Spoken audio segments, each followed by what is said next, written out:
There was once a time where I would eat until I felt sick and then keep eating.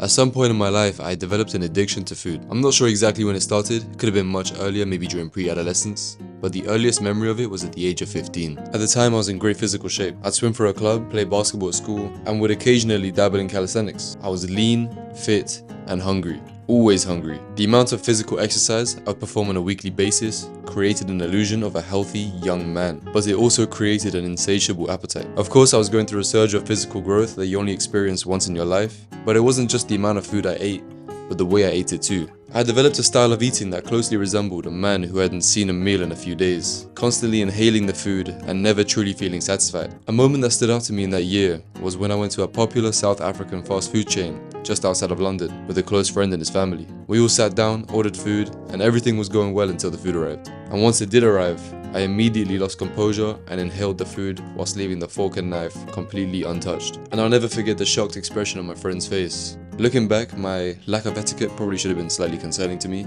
especially seeing as my parents didn't raise me to be that way. But if I had to guess, it probably originated from watching a few too many shonen animes at a young age. Hence the early obsession with calisthenics and exercise.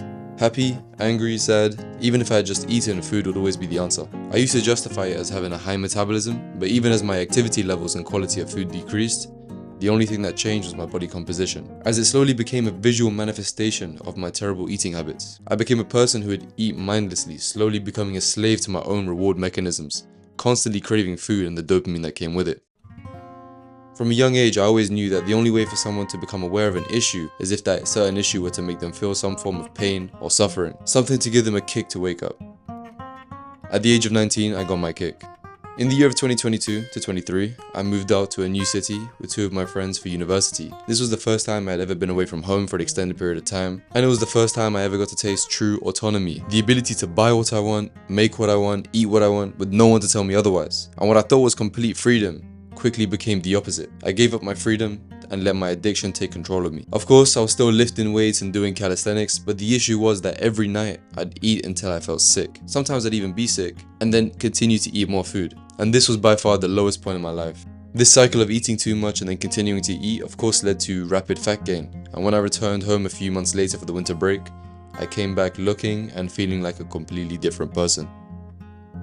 I returned back home from the months of December to January, and most of the time was spent at my little cousin's house. We were always both quite similar, visually and mentally, and in fact, we were so similar that most people would assume that we were brothers. So much so, we even started referring to each other as brothers. And just like myself, he also suffered from a moderate case of gluttony. There was one night at his house that we both remember clearly to this day. We were staying up late watching something on the TV in his room. We went to go make some food, as one does when they're feeling hungry, but the issue was that we created enough tuna mayo pasta to feed at least 6 people. And of course, we ate it all. Even after we were full, we continued to eat. Even after we felt sick, we continued to eat. We didn't stop until it was finished. And the thing that continues to confuse me to this day is that not only did we eat until the point of physical pain and discomfort, but then an hour later, we walked for an hour to the nearest gas station, as it was the only thing open at 3 AM, to buy some sweets. The accumulation of sickness I had felt those months reached its peak that night, and it was finally enough to spark a thought in my mind. That thought being, what the is wrong with me? A few months later during the summer of that year, I forced myself to change. Thankfully, I've always been passionate about exercise, which is why I was studying sport and exercise science at university, so knowledge was never an issue. All I had to do was apply what I already knew, and the changes were quick and drastic. After 2 months of eating with intention, eating only clean, nutrient-dense foods, paired with calisthenics and cardio, I managed to drop 22 pounds without tracking a single calorie. And due to the extra muscle I gained that year, for the first time in my life, I looked athletic and aesthetic. As although I gained fat during the months of eating like a pig, I had also gained some muscle, but I didn't stop there. The next 2 years were spent delving into nutrition and exercise. I not only studied it at lectures and seminars, but I also lived and breathed it at home. I was truly obsessed, and I became addicted to the feeling that came with this healthier lifestyle I had adopted. You could call it a natural high. I felt as if I managed to merge both science and art in something as mundane as cooking and eating. I went from feeling ashamed and guilty after every bite to being excited to eat, and I loved it. I loved understanding the macro and micronutrients behind every meal. I loved understanding how the flavor of a meal would change depending on the spices. I loved learning how to eat foods that my mind and body would both love, and I cannot even begin to explain the satisfaction I felt after eating a beautiful meal.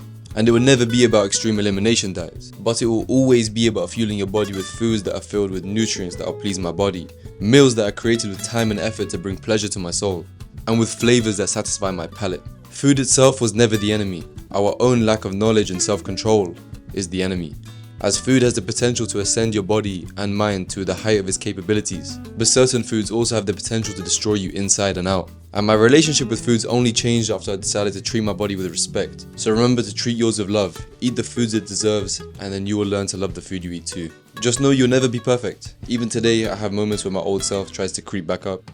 But the good news is you don't have to be perfect, but you do have to try.